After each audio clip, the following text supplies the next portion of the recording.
Обратная связь по предмету введения в специальность. Тема урока развитие языка программирования Паскаль. Преподаватель Мусакулова Назгуль. От студента Куралбекова Аклай. Группа Повтас 2.20.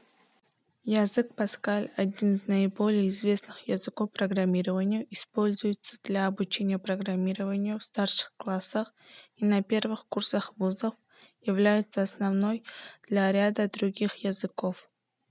В 1970-х годах Николасом Виртом был разработан язык программирования, называемый в честь великого гения Паскаля. Благодаря простоте и высокой эффективности Паскаль широко распространился среди профессиональных программистов. Язык программирования Паскаль был создан шведским профессором Николасом Виртом в 1969 году как язык обучения студентов структурной методики программирования. Язык получил свое название в честь Блеза Паскаля, изобретателя первой вычислительной механической устройства. Позднее фирма Borland International США разработала систему программирования Turbo Pascal для ПК, которая вышла за рамки учебного применения и стала использоваться для научных и производительных целей. История Паскаля 1969, Паскаль 1983, Turbo Pascal 1995, Delphi.